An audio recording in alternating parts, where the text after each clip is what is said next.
You are listening to the USDN on the DFPN.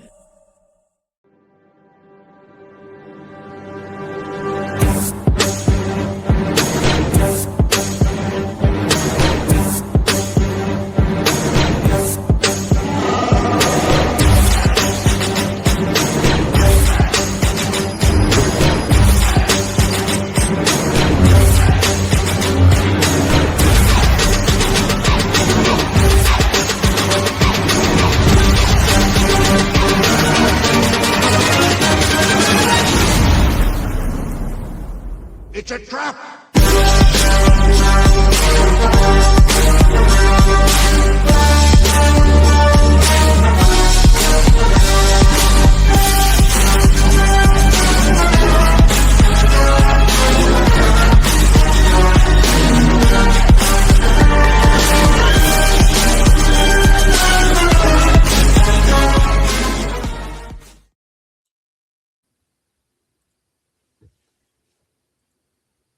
What is up, everybody, and welcome to the United States Department of Nerds, where we are for the people, by the people, and of the people. Oh my God. Some stories are born from imaginations, others are forged through survival. Tonight on the USDN Podcast, we're joined by writer and creator John Holland of Die Bold Comics to talk assassins, demons, legacy storytelling, and the power of building a comic catalog that spans decades of ideas, from an upcoming crowdfunder Akemi to a digital library of nearly 30, that's right, 30 published works. This is a conversation about evolution, endurance, and indie comics without limits. The Council of Nerds is now in session. John, welcome to the podcast, my friend. Thank you. Thank you for having me. I have to tell you that opening was pretty cool. I appreciate that. Shout out to Kelvin for making that happen for me. And let's dive into it, man. We got a lot to get into. So, John, for folks discovering you for the first time tonight, who is John Holland and what is Die Bold Comics? Die Bold, I've been working in comics for, quite a while. I started writing back in the 90s, or I started getting published back in the 90s, back when the direct market kind of just got started, when you had First Comics, Eclipse Comics, Comico, Fantagraphics, when all those publishers were up and about. And at that time I was getting published in, like I've worked with Fantagraphics, I've worked with Innovation. At the time, Innovation was adapting Quantum Leap, the original version of Quantum Leap, the TV show, and yeah. I wrote the Christmas issue of Quantum Leap for him, where he jumped into Santa Claus, and it was that's really cool. So I did, Innovation, Fantagraphics. I've worked for Kitchen Sink. I did short stories for their Death Rattle comic. I did Caliber, Malibu, pretty much about, a whole bunch of those smaller publishers at the time I've worked with. Hey, Malibu did print the first Spawn. Yeah. That was they did Image for a brief time before Image went off on their own. Yep. I did an adaptation of the Death World novels by Harry Harrison for them. Okay. And then right towards the end of the 90s, I self-published my first comic. In fact, it was Die Bold, which is where I ended up getting the name from the publishing company later. Because it had such a cool name that, it really didn't have anything to do with the comic. It just was more the name than anything that made me want to use it for a publishing company.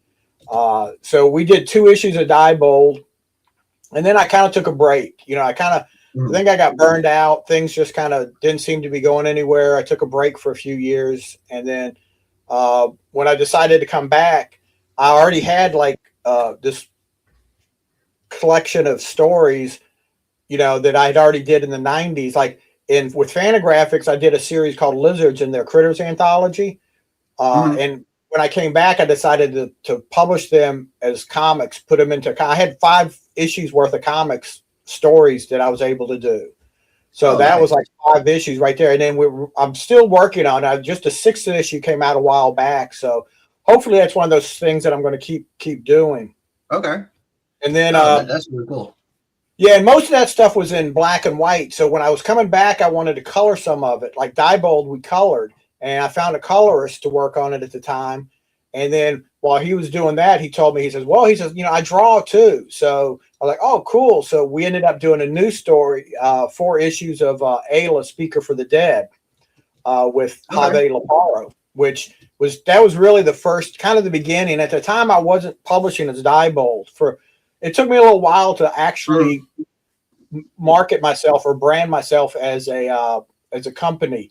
I was just publishing under my own name. I was just, but I got to the point where I figured I needed something to bring it all together and brand, have a brand, not just, okay, this is a comic by me and there's another comic by me. And, people didn't know what, it was all kind of all over the place because I write in so many different genres to begin with. It's not like, oh, I only write science fiction or I only write horror.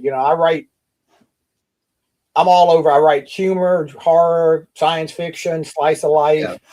Yeah. Anything that, gets my attention, I'll write. So I put it all, I decided to put it under the Diebold label. And I've just been republishing some of my older stuff and then doing, newer stuff with that too, just to get it out. Which, like I said, I'm about up to almost 30 titles right now. Okay. That puppy is having a whole lot of fun. Oh, yeah. But so you've been writing for a long time across a lot of genres. When you look back, what do you think has stayed consistent in your storytelling? Oh, I don't know. Like I said, I try to, I try to mix things up, and change the genres and change the way I write stuff too, I try to keep things fresh and going. So I don't know if I have anything that, has stayed the same throughout everything. Okay. So let's jump right on into Akemi. And it's going to be on Fund My Comics or Fund My Comic. Yeah. Where did that story begin for you? Was it a character, a theme, or just something else entirely that said you wanted to do that book? It actually started, we talked about this a little before. Ben Dunn from Antarctica Press had a title called Warrior Nun. Mm-hmm. And it came out in the 90s, and he actually sold it to a studio, and Netflix did 2 seasons of it. They did, Warrior Nun was on Netflix, I think, for 2 seasons. Yeah. Well, when he sold it, he sold all the rights to it. So he couldn't do the comic book version of it. They owned everything. And, I've did some work with Ben, he's published a few things from me, we've done some work together, and Ben's a really super nice guy. And I don't really know the details of everything. So a lot of this is just me guessing on part, but he started to talk about, he wanted to bring back, he couldn't bring back Warrior Nun, but he wanted to bring back something similar to it. So I'm assuming he probably had a non-compete clause, and I'm assuming that probably was running out. And, so he posted that, and it kind of got me thinking. I've never read Warrior Nun, and I never saw the TV show, so I really don't know what it's about. But I like the idea of a fighting nun. It's just something about that. They're kind of, I was like, that was kind of in the 90s. Kamiko had put out a comic called Evangeline that was by Chuck Dixon and Judith Hunt. That was a fighting nun too, and that was a book that I always enjoyed. They went from Kamiko to, I think, First and a couple other publishers. So I kind of like the idea. It interested me. So I decided to write up a script to see what I could come up with. And I came up with the character, Akemi. And I think it was good that I didn't know anything about Warrior Nun. So, and I still haven't seen anything. So unless I just happened to come across a subject, something that, is similar to it, the only similarity should be that they're fighting nuns. It's a battling nun. So, I came up with that, and there was an artist at the time that was kind of connected to it, and we actually were going to pitch it to Ben. And I actually talked to Ben about it. I went to San Diego last year and talked to him at the San Diego Con, and Ben had read it, said he liked it, but he told me, he says, well, just go off and kickstart it or something. So he really didn't seem like he was wanting to publish it so much. So I was like, that's cool. I'll go off. And so I waited for this other artist for, San Diego was July. So it has to be a good 6-7 months. And I finally came to the conclusion that this wasn't going to move forward with this artist. He had a lot on his plate. Other things were coming up that, so around the end of last year, beginning of this year, I started looking for a new artist, and I went on Facebook. And I know to a lot of people, Facebook is, a very toxic place. A lot of people don't like Facebook. But the indie comic community on Facebook is some of the most top-notch people out there. Oh, yes. And since in the last probably 10 years, all the artists that I've worked with, I've found on Facebook. So Facebook is, like you said, Facebook has a really good indie community. So I actually went on some of those group sites and advertised that I needed an artist. I just posted, hey, I'm looking at it. And, I probably got like close to 100 people, easy. Posted, yeah. And Jorge was one of the first people that had messaged me. And I looked at his work and I thought, oh, it's good, but it wasn't exactly what I had in mind for Akemi, because the artist that originally was working on it was more of like kind of a Neil Adams type artist. So I was kind of thinking along that line, and Jorge's art's completely different. And so I kept looking for some of these other artists, but I kept going back to Jorge's art. I kept going like, this is so good. I really like his artwork. So it didn't take me long to realize this should be the artist for this book. And so I got hold of him and we started working on it. And one of the advantages and one of the I guess the great things about it is Jorge is fast. Like I said, we started this in January, and he's already got the first issue done. The first issue is 100% done, colored, letter, and he does everything. He draws, colors it, and letters it. Okay. And he's the book. That's one of the good things about this is there's no risk involved in this campaign because the book is done.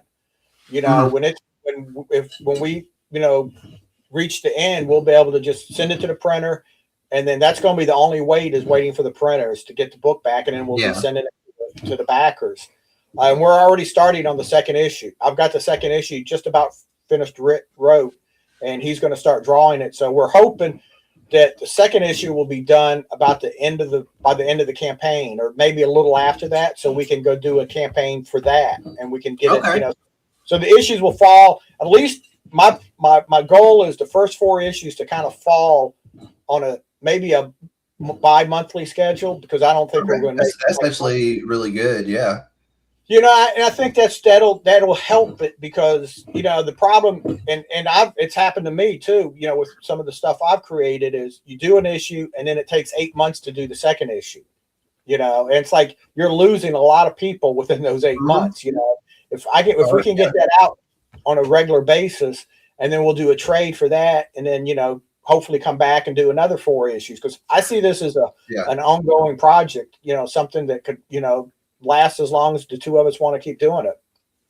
That's really good, because I've backed some Kickstarters before where I think I backed it in December of 2024 and I got it in December of 2025. It just had that many setbacks with artists and that kind of stuff. It was horrible, but the book turned out amazing. And it's no fault of the person who wrote it and put it together. It's just shitty luck, I guess. I'll be up front right now. I've got a Kickstarter that we did that's at least 1.5 years old that we haven't been able to fulfill yet because I'm waiting for the artist. That's wild to think about. At this point, I would have done fired and found a new one. Well, the problem is, the book is more the artist's book than it was for me. He created he came up with the concept, and I kind of used it. He wanted to use it through Diebold, which now looking at it, I probably should have said no, because now it looks like I'm the one behind. My other Kickstarter I did was Alma, and again, it was finished before I went to the Kickstarter. I will never do a Kickstarter or any crowdfunding if it's not 100% finished, it's going to be 90% finished. I can't deal with that. And this other thing has just been driving me crazy, you know. So, but from now on, everything will be done. If it's got your stamp on it, you're putting your reputation at risk for somebody, and that's hard to do. Yeah. But, lesson learned, you know. I mean, it was a hard lesson, and but hopefully I can, at least with everything else, when I come out with it, when they see that it comes out on time, we'll realize that I'm not going to, keep that pattern up. Yeah. So Akemi is a character trained from childhood to be an assassin, but the story itself is more about escape and reclaiming themselves. What made you want to kind of it's almost like a contradiction almost, but what made you go with that? It's first and foremost, I think it's an action adventure story. There's a lot of fighting, a lot of, adventure in it, but I don't, I like to put some subtext behind the story. I don't, just want to have, two people fighting or whatever. Yeah. And just the idea of her being a nun in a sense, or, being the whole Catholic Church, and then she's coming from Japan. So part of it is going to be that combination of, she grew up in Japan, and, her father was very bad to her, but she still, she was raised in the Shinto religion. That's her life until the age of 12. So it's not that easy to just pick her up and put her in another religion and say, okay, this is your new God. This is who you have to, worship now. So there's going to be that tension between that. And, she started in the book, there's a couple pages in the book that we have when she was still living in Japan, where she was 10 years old, and she's out there fighting, a whole group of bad guys and stuff, or actually not bad guys, but, she's fighting them and killing them, at 10 years old. So she was trained from as soon as she could walk, by her father to be this assassin ninja. Somebody on Facebook, when I was posting, somebody made a comment. They said, "Oh, it's a nunja," a combination of a ninja and a nun. Yeah. That's kind of wild. Cool concept, though. But the Order of Innocent Blood is such a striking concept. What role do they play in Akemi's journey, and what do they kind of represent on a thematic level? The name I've had for years. There was an actual Order of Innocent Blood back in the 1800s from the Catholic Church, and some reason that name has always stuck with me, and I've almost used it for other stuff, and it's never quite worked out. And this was, I figured this is going to be the perfect spot for it. And they're part of the Catholic Church, and they're tasked with fighting, the demons and the monsters.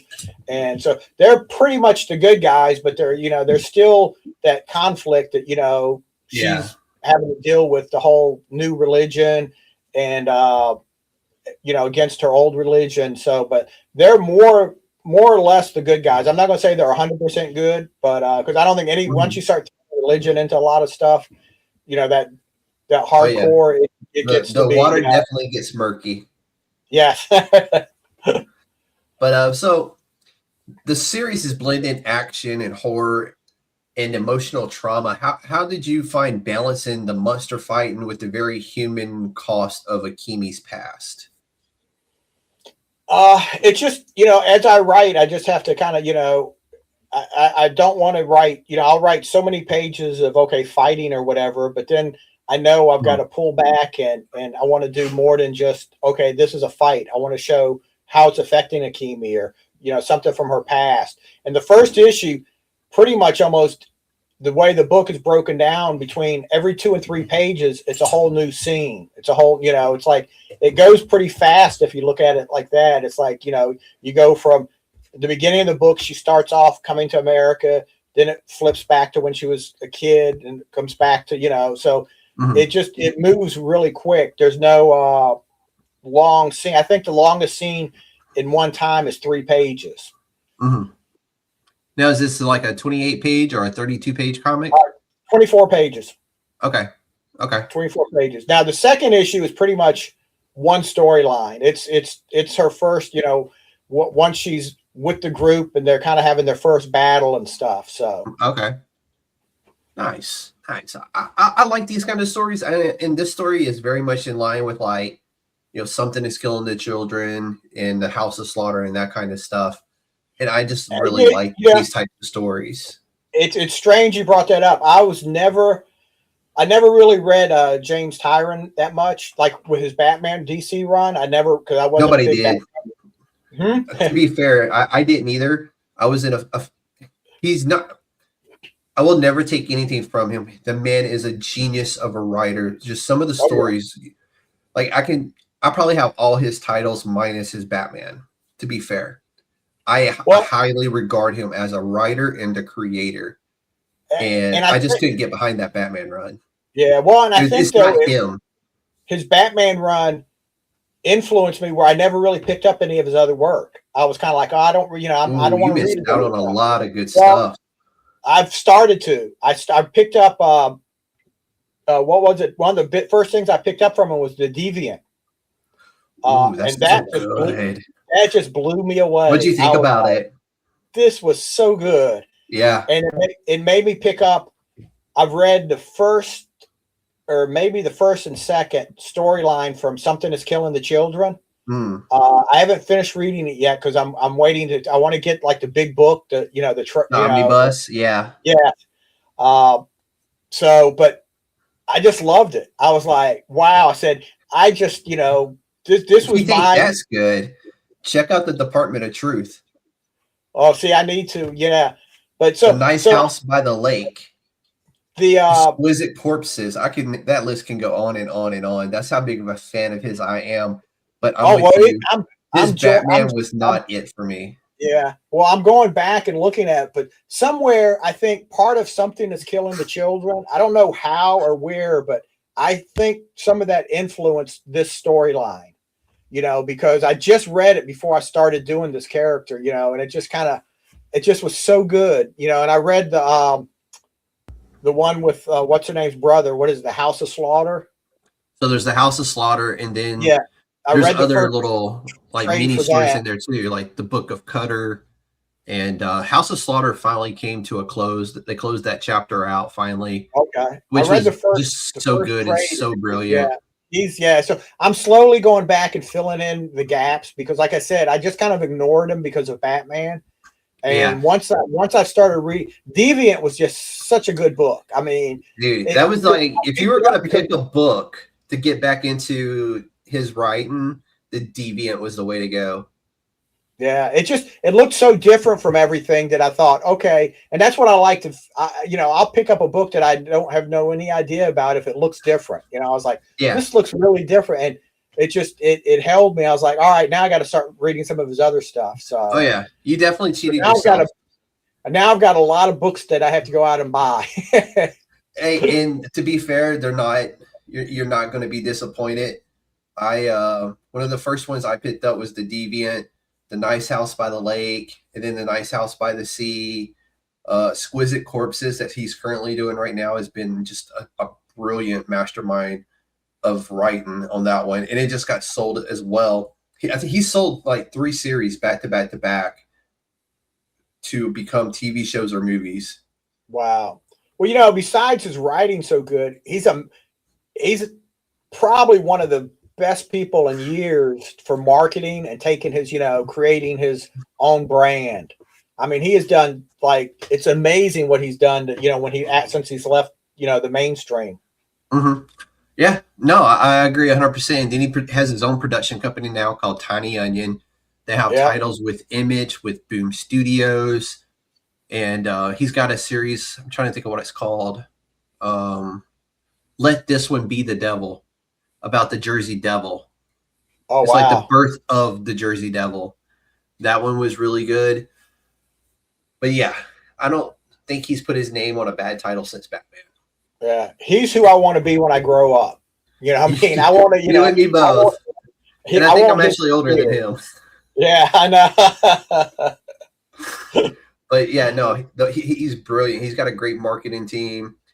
they've been doing the Exquisite Corpse tour here lately and just doing the pop-ups with that and signing the books. And the way they designed that book around a tabletop board game. So whoever dies in the board game is the next killer that dies in the comic book. Oh, wow. So it's just been this really amazing like storytelling between him and Michael Walsh, and I think Jordy Belair is in there. So it's just been brilliant. I can't say enough nice things about him, but that Batman run was not it. I'm with you. Yeah. Well, I'm not a big if I ever Batman. said anything bad about him, it was that Batman run wasn't it. Yeah, I haven't been. The only Batman that I've read in the last couple of decades was probably, and a lot of people don't like him, is Tom King. You know, Okay. Because I'm just over the big dark and grim and never smiles, and you know, Tom King actually kind of, you know, he made him smile a few times. He gave him a little more, you know, than just a little more personality. Yeah, exactly. I and mean, there's been some. I really enjoyed the Hush run, the Hush 2, which is ongoing, I think. What is it? The Three Jokers was really good. The Longest Halloween is really good. Yeah. Now I am some few stories in there that have been good, but am I just going to go reading, out and like grab it? No, I'm not. Yeah, I am reading Matt Fraction's The New Batman, and I'm reading Okay. Absolute Batman. So I'm not reading any of the Absolutes. I did try the Absolute Flash. It was okay for about 10 issues, and I was just done. But what I've been doing is I'm a cover guy. So if there's been like certain artists who have done certain covers for them, like the what's his name? Oh my God, I can't even remember his name now. But he did a Holy Trinity with the Batman, the Superman, and the Wonder Woman combination covers. Mark Spears. Okay.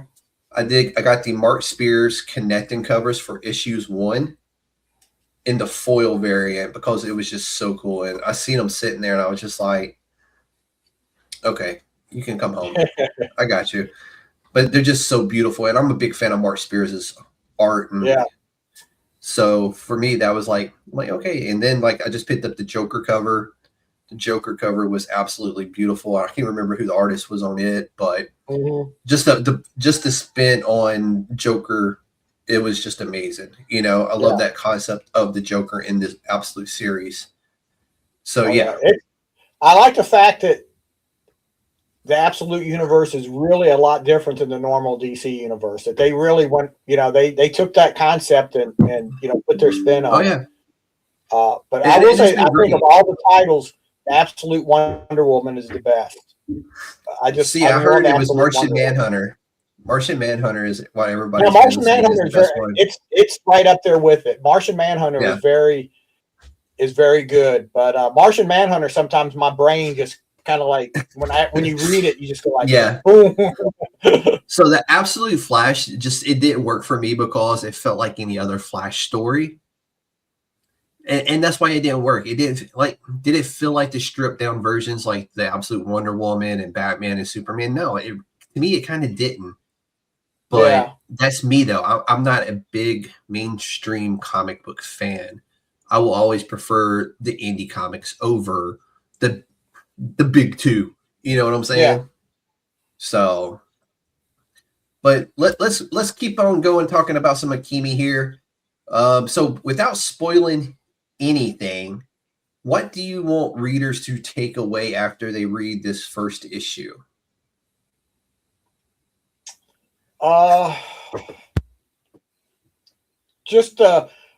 want people to I guess like the character of Akemi, you know, and kind of relate to her, you know, her issues that she has, and to see her. I want people to see Akemi as a real person, you know, to me, you know, if I'm reading a book or, you know, a comic and I can relate to that person, even if they're completely different from me, that means I'm going to keep reading that book or that comic or whatever, you know. There's got to be some type of connection.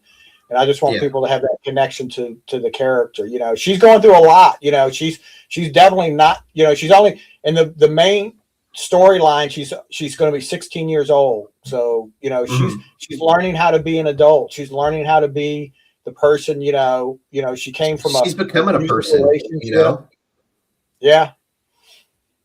So, this book is going to be on Fund My Comic. We have not had a book on here before that is going to be funded by Fund My Comic. We've done Kickstarters, we've done Indiegogo, we've had many of just self-publishers where you can go to their website and purchase their books. But this is the first time we've had somebody doing a comic book funding through Fund My Comic. I know you just kicked it off today, but can you kind of walk us through what that's been like so far? Well, I just clicked to see if anybody's backed it, but no. So far, as of today, I'm kind of freaking out because today we launched today and there's no backers, but it's the first day, so I'm not.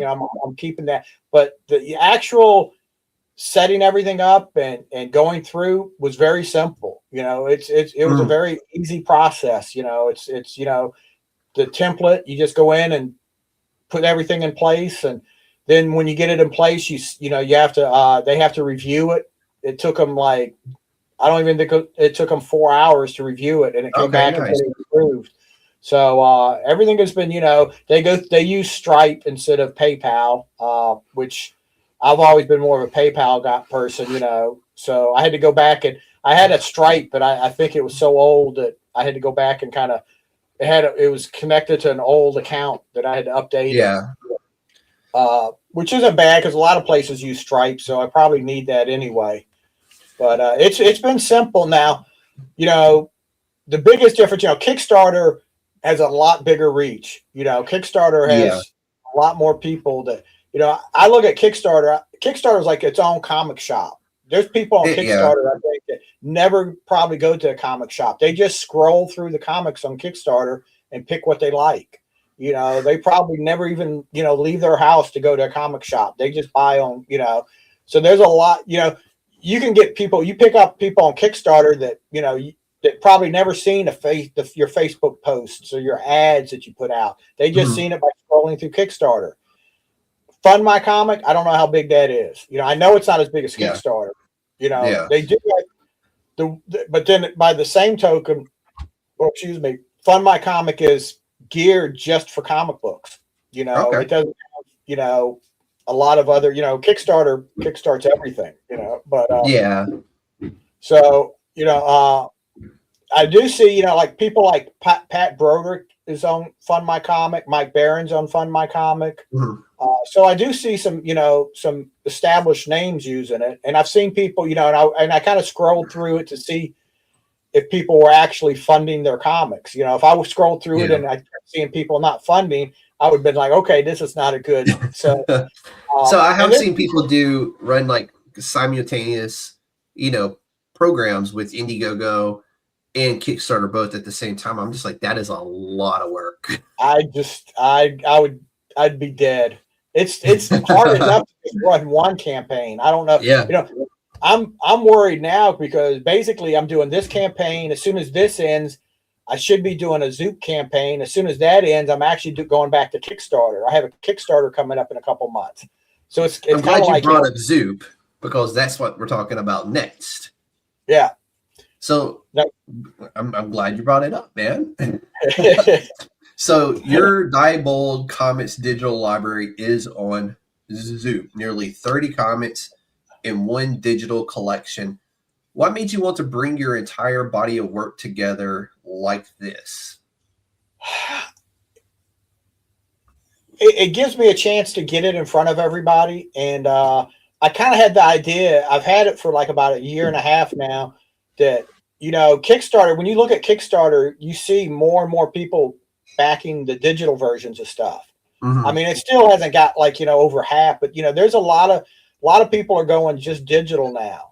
So I thought, well, I wanted to try something that there is no this campaign from Zoop when it launches. There is no print versions. There is no physical versions. It's all going to be digital. You can buy, any of the comics, digitally. So one, it's going to be cheaper because I don't have to worry about printing and shipping. So all of them, will be a lot cheaper. Yeah, you can get. And as soon as the campaign's over, you'll be getting your comics, within, as quick as I can get everything done and shipped to people. I don't expect to make a lot of money off of it because they will be cheaper. I haven't decided on the exact price for it yet, but it's probably going to be at least half the price, or if not less than what a print version costs. But by the same token, all the money I make off of a digital library, there's nothing I'm having to spend. There's no overhead. It's money in your pocket. Yeah. Once Zoom takes their money out of it, everything is mine. So if I only make $500 off of it, that's $500 I can use to make the next comic or whatever. So I just thought it was a cool idea to give it a try. I know a few people have did it since, before me, but I actually tried this about a year ago or more with there's a site in New Zealand called Comic with an X. Yeah, I've heard of that. Yeah, I was actually one of the first people that he kind of joined that, and he sells digital comics. He sells them online like Comixology or whatever. Yeah, and he wanted to try and do a crowdfunding site, and so I was his guinea pig, and we tried to do the digital library, and it didn't turn out too good. And there's mainly because nobody knew about it. It was hard to get the word out. So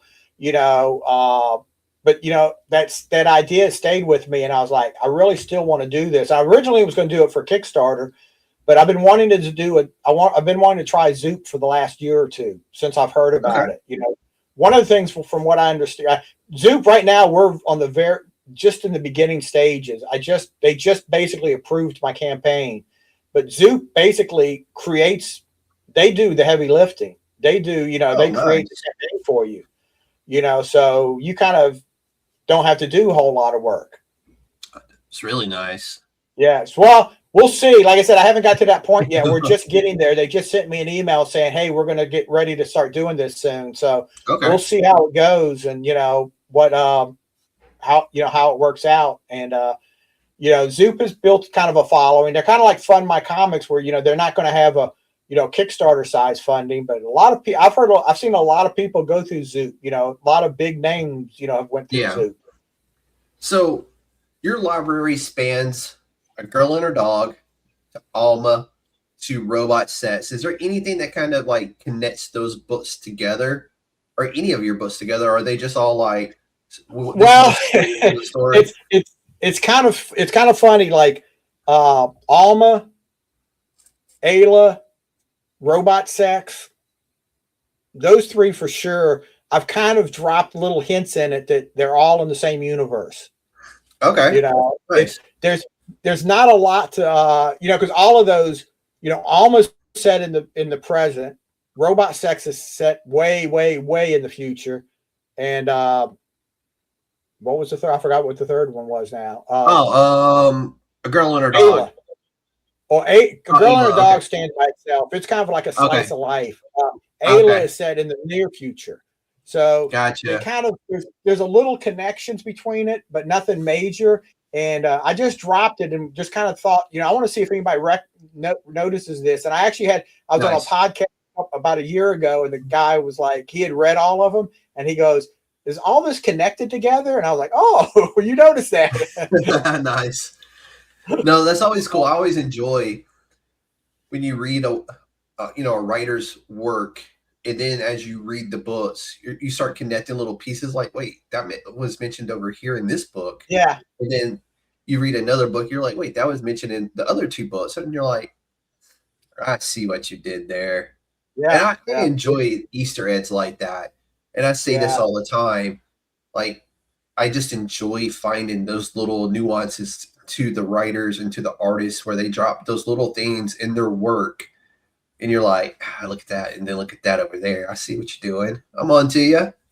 Yeah, those are always really fun for me. It's very subtle because, I was like, I didn't want to say, oh, I'm creating this big universe or whatever. I just want to kind of like leave little, like you said, little Easter eggs that you can say, oh, this connects back to that maybe. But they're really probably the only couple. Most of the stuff kind of stands on its own. And like I said, I've got, horror, science fiction. The book that we're going to do in a couple months through Kickstarter is called 2 Tons of Fury, and we've already did 2 issues of it. You've been doing a whole lot of advertising for that one. Yeah. And Ben from Antarctica actually republished the first issue for us, and then we did an issue where the 2 characters meet Tomorrow Girl, and this is a really fun book to write because it takes public domain characters, and the 2 main characters are Herbie the Fat Fury and Fat Man the Human Flying Saucer.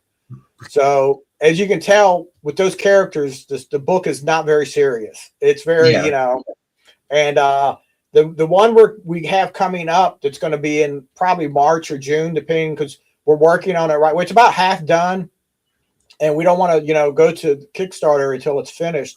Is going to be 2 Tons of Fury versus Cthulhu. So it's going to be a very weird book. You know what? Cthulhu's been getting a lot of love the last 2 years, so more power to him. Yeah. Well, I read somewhere that and this was before most of the NSFW comics popped up, became the big thing. That Cthulhu was like the biggest draw in comic books on Kickstarter. The Cthulhu comics. There's a lot. You can literally just type that into Kickstarter, and I bet it produces $50. Yeah. So I was like, how can I work that into, and I just, this is about the most weird, way that we're going to, these characters going to meet and we're throwing in some, like we're going to throw in Buck Rogers as guest stars in it, Flash Gordon. Oh, nice. Alan Moore is going to guest star in it. There is actually a comic book character from the 40s named Alan Moore. Okay. So I said, I can't not let that, he's only going to probably be in a panel, but I said, I can't not put that in the comic. The public domain the last couple of years has been a wild source of material. So more power to it. I've enjoyed seeing a lot of these weird characters coming back today. You know what I'm saying? Yeah. And the weirder, the better, that's the way I see it. Oh yeah. So, this book is very, very weird. One of my biggest influences in my writing is Steve Gerber, who created Howard the Duck. So good. And he wrote for me the best run on the Defenders ever. But Steve Gerber was always his stories were so absurd and such, that's one of the things I like to do in my work. It's like I got to throw something in there that's that's weird or different. I don't want to, almost everything I write has some of that little bit into it. What's great is Howard the Duck was just in the last season of Marvel's What If, and it was just so refreshing to see him, in present day 2016, a flash from the 80s, getting some more love. I was like, how cool is this? But so let's jump into the indie grind, because you have been doing it for some time now. So what's harder now than it used to be, and what's actually like easier now? Harder is going to be just the money. It's just it's trying to fund everything. I said I've probably got like 5 or 6 projects that I'm always working on more things than I can do, but I can only afford to 1 or 2 at a time if I'm lucky. And it's even worse. When I worked, I used to work in retail, and I was a store manager. So you're not going to make a fortune in retail, but I made decent money, and I don't have a lot of vices. I don't have a lot of, I'm single. All my money, I guess my extra money went to producing comics, making comics. Yeah. So, I think the hardest part is just finding the money. I think the easiest part now is, back in the 90s, there was people doing self-publishing. Dave Sim did Cerebus. Terry Moore did Strangers in Paradise. I did an issue of Diebold in the late 90s.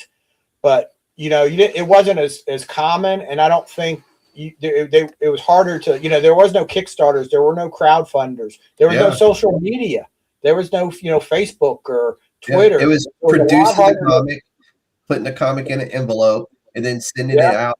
All the producers that you knew about, and hoping one of them said, hell yeah, let's do it. Yeah. Nowadays, it's like you've got all the social media, you've got the crowdfunding. So it is, I think it's a lot easier to get the comic out there in front of people, it's a lot of work. You spend a lot of time on, going through, Facebook or Twitter or Blue Sky or whatever. I'm on every freaking social media site that, Oh, you have to. You have to. If you're going to put yourself out there, you have to hit every little corner of the market. Yeah, and the crowdfunding I think brings in new eyes too. But so I think that's gotten easier, and compared to what it was back, like in the '90s when I first started, it was hard to because unless you got in Diamond, you didn't get people. It was hard to get people to see stuff, and and Diamond always had that limit of we have to think you're gonna sell so many copies before we're gonna take you. Yeah. So what is the one lesson you've learned the hard way that you wish new creators understood before launching their first crowdfunder? Have the book finished. That's one that I hear so often. And I understand both sides of that, right? I understand like some people aren't going to be able to make the book they want to make without launching first. Yeah. And then there's the other side that believes the book has to be finished and then you launch. So I can see both sides of that line. And, I've supported comics on both sides of that line. And it really just depends. You can tell the person who is, working on getting the book finished. And the only way the book is getting finished is if they crowdfund it to get it completed. And you can tell the ones who are driven to get that done. And they go above and beyond what most people would even dream of to make that dream come true for themselves. And I always love seeing it because they're so passionate about the book and about the story they're trying to tell. And they're so passionate about getting it funded. And I love having people like that on the podcast because it makes you feel a certain kind of way, right? Yeah. Oh, yeah. Definitely. But then I've seen the opposite of that as well, where it's like, I would never do it this way. And I'm like, hey, I get that, but some people don't have the money to make that definitely. Kind of everybody has to do it the way that works best for them, because like you said, some people don't have that money to, to pay the artist or whatever. And spendable income is hard to come by. Oh yeah, definitely. I've to get Akemi done. I've used a credit card, and I'm hoping I make enough money that I can pay this back, so I don't get off that. I hear you. So, how do you personally measure success at this stage of your creator career? Since you're retired, and like how are you measuring success these days when it comes to creating comic books?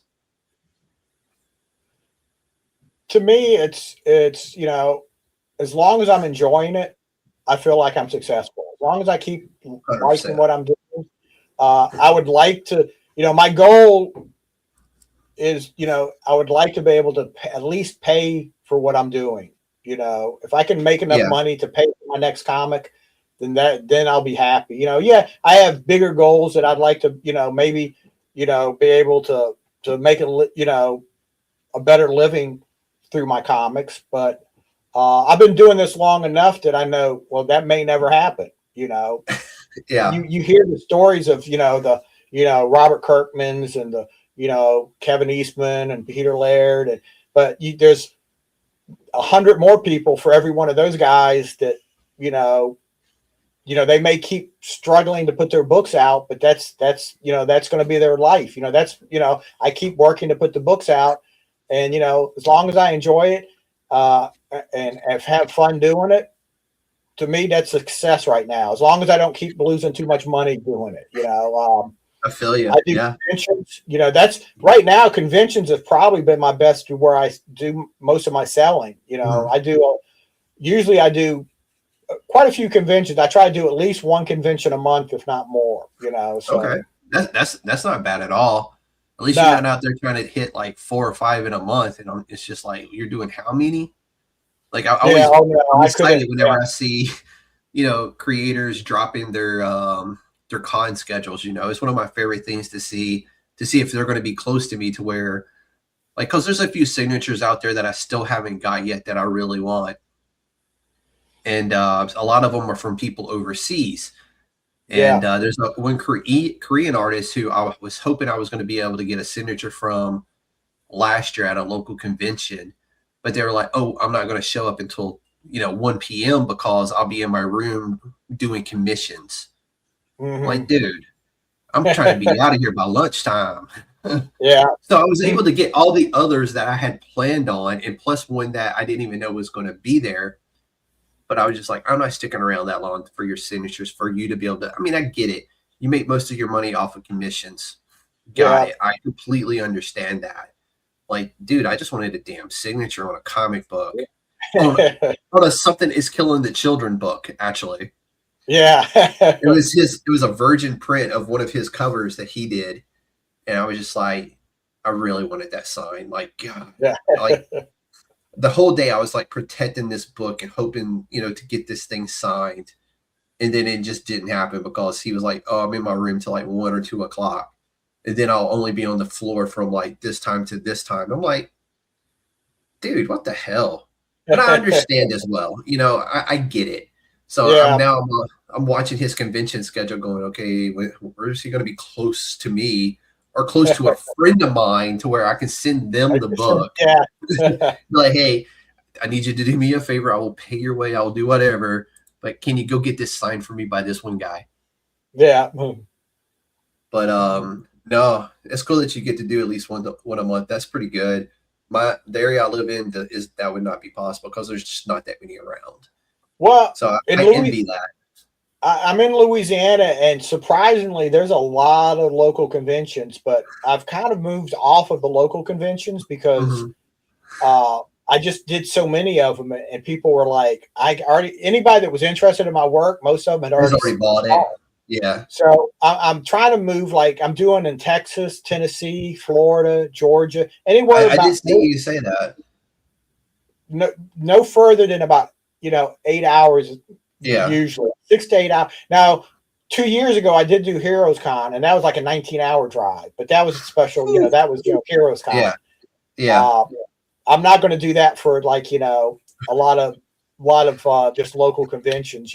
But so I've got we've got a good bit set up for, like I said, for Texas, Tennessee. I think I've got Georgia and Florida coming. We do a few local conventions. One of the best places I do conventions now are library conventions, library cons. Yeah, I got invited to do one of those last year, and the timing wasn't there. I just couldn't, like, I had an interview scheduled for that day as well. Yeah. I'm like, I'm not going to cancel this for this. If you let me know ahead of time next year, I will more than happily do it. I think I did better at library cons than any other convention. And usually they were going to do the social media portion of it. Like, I was going to come in live stream and talk to people and do that kind of stuff. But that's like an entire day. And I would still have to have somebody to do the filming. And at the time, my daughter was away at college. I had an interview scheduled for that morning with a friend of mine in the UK. And I was just like, I'm not going to cancel that for this. If you tell me months ahead of time, 100% I'm there. Count me in. I will bring some books for the kids. I will do all that. Yeah. I do at least, there's probably about 3, maybe 4 library cons that I'll go, through the different parishes, around New Orleans. Okay. So you're down in southern Louisiana. Yeah. Yeah. We're parish, not county. So for people that don't, Oh, I know. I know. And, I lived in northern Louisiana. Okay. For a couple of years. Yeah. There's a convention in northern Louisiana in Shreveport that I've done a few years. Econ. Yeah. I never went to it when I was there. I was just, honestly, I got there, started my job, and I was like, I'm retiring. And I spent the rest of my time trying to retire and do what I needed to do to move on. Nothing against it, but when it's like, what year was it? 2021, 2020, 2021, coming out of COVID, Shreveport got hit by a hurricane, an ice storm, And then a week later, I think it was like 110 in the shade. Wow. I was like, I'll I'm tell done. you, I'm done with this shit. the convention was in downtown Shreveport, and I've been there a couple years, and downtown Shreveport is the slowest. I mean, it's almost like a ghost town. It's like a slow town. Yeah, it's like a ghost town down there, but it looks amazing though with all the art and stuff like that. But it does feel like the slowest ghost town in the world. I'd be looking out like, on the streets and stuff, and it's not seeing that many people walking around and going, this is just a weird, I mean, yeah. I know most of a lot of people that live there too. There's a lot of people that live in that area, but it's just wild to go downtown on a Saturday and you can find parking and you can get into places and get what you need to do done. And it's just wild. Yeah. But let's hit up this lightning round before we call it a good evening. So Can you give us Akemi in 3 words? Oh, that's tough. I'm terrible about about like log lines or the elevator pitch. I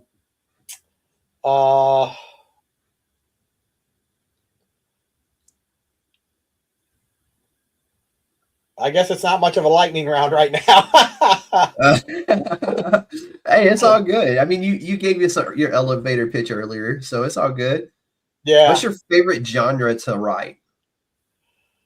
I really don't have one. Like I said, I write in all over the place. I write horror, science fiction. I've got slice of life. It depends on the, lately I've been writing a little more horror, I think, but that'll change. Like Akemi's got a little bit of horror in it, but not a lot. Yeah. It's, so I really can't pinpoint one genre. And I think some ways that might have hurt me because sometimes I think maybe I should have just stuck with one book and one character and just, by now I might have had like 500 issues of it out, but possibly I would have got bored with that real quick. It's one of those where you play what if in your head and you're like, what might have been? Yeah. But what is one Diebold comic more people should be talking about? A Girl and Her Dog. Perfect. I thought that was going to be a really big hit. Tony Isabella. I don't know if you're familiar with Tony Isabella. Yep. He created Black Lightning. He said when the year that A Girl and Her Dog came out, he called that one of the best comics of anybody of that year. Big words and high praise right there. Yeah, and that book was always that out. That would be in a frame, right there. Yeah, and that book just meant a lot. I mean, it's just kind of a slice of life.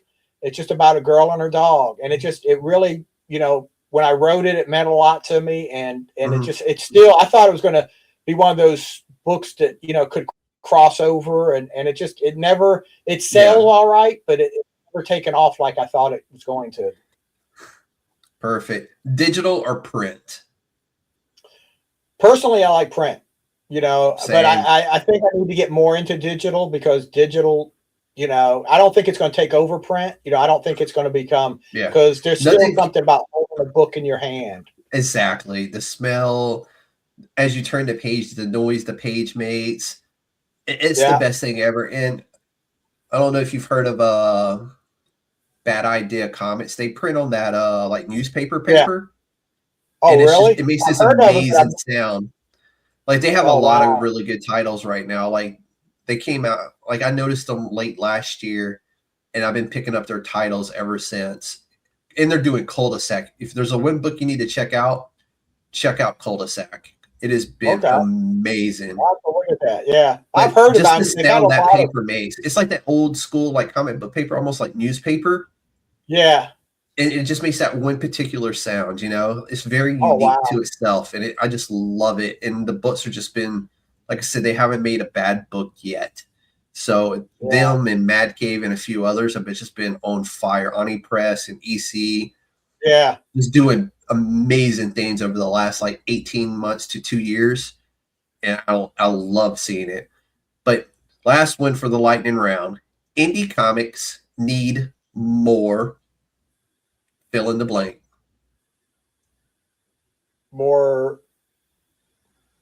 exposure, more press, more, getting the word out to people that 100%. And that's why I do what I do. Yeah. Yeah. And it's because, it's easy. Marvel and DC can get, all they got to do is put something out and everybody's talking about them. But indie comics, it's like, it's hard to get the word out unless you're certain people in the indie comic world, Oh yeah. It's hard to get the word out. And again, that's why I sit here and do what I do. That's why I'm willing to sacrifice a lot of my free time where I could be watching TV or doing something else. I would much rather spend that time talking to people like you, John, and just spreading the love and getting your book out to more people. And this is like the best job ever, in my opinion. Yeah. Well, and that's people like you doing this is a big help, because it gets people will see this, and hopefully somebody will say, hey, let me try out a book or two. It's the way I look at it, it's small. You have to win the small battles. You have to get that out of 100 people. If I get 2 people to pick up the book and read it and like it and want to come back, then that's great. I'm not going to get that 100 people. The odds of 100 people out of a group saying, oh, we're going to all go to. You just have to keep going. You just keep building it. One small step at a time. 100%, 100%. And as long as I can keep doing this, John, you are more than welcome to come back anytime you want.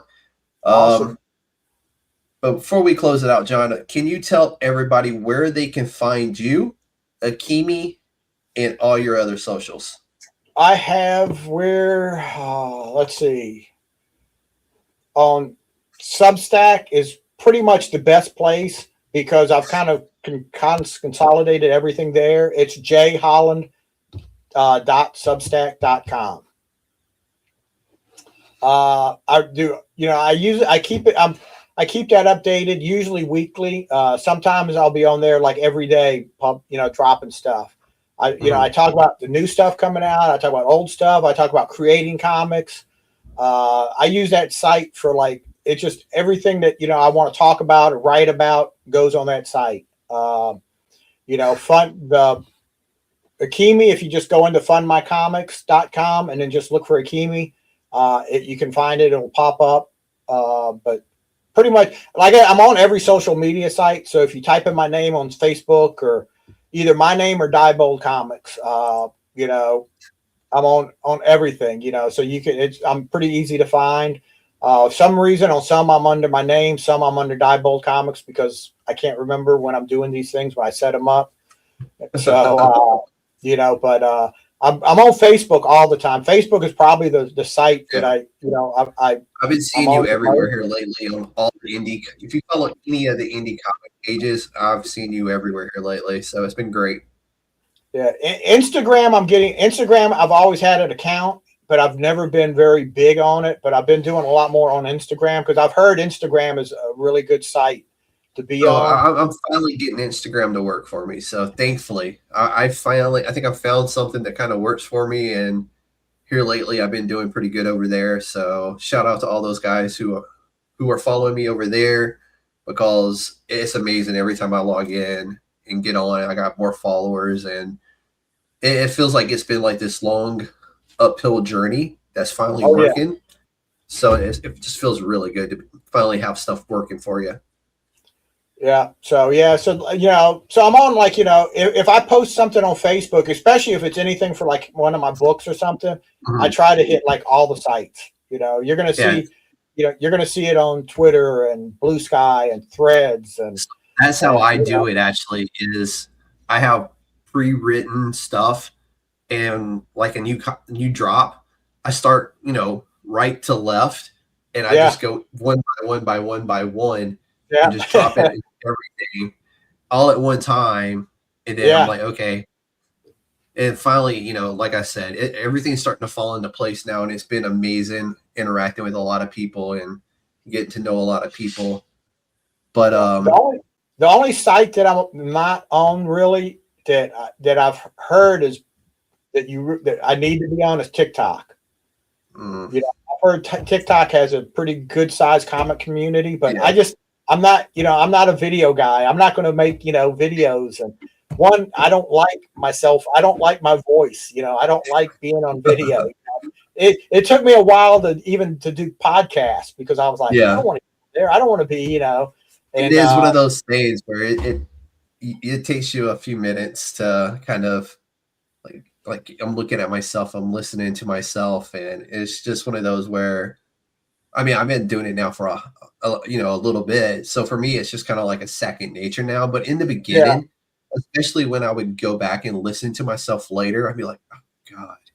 Now it's like I listen to myself and I'm like, you know what? I'm not that bad. Yeah.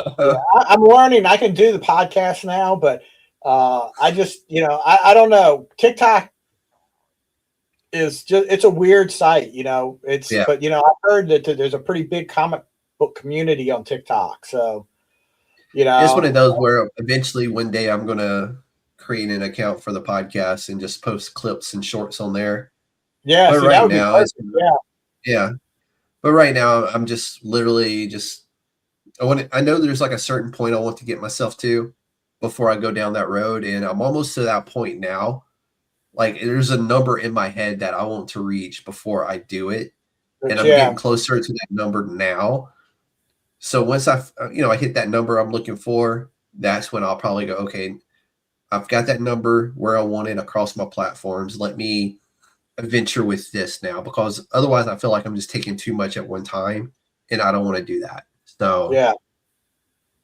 But John, I want to say thank you for joining us tonight and giving us the opportunity to talk about both Akemi and your upcoming Zoop, your digital library that you're going to be selling here soon. And it's been amazing hearing about the legacy of Diebold, because it's truly something spectacular. And just the passion you have to keep indie comics alive, man. It's infectious, and I love to see it. Like I said, I've seen you everywhere here lately, so keep it going, dude. I appreciate it. Thank you for having me. I've enjoyed it. Like I said, you're welcome back anytime. But if you believe in creator-owned stories, bold ideas, and the people willing to build them, make sure you support their crowdfunders. Follow John's work. They will all be down in the description below this video. And stay connected. This has been the chairman, and the Council of Nerds is now adjourned. This has been the USDN Podcast, where indie comics come to life. Y'all be safe out there.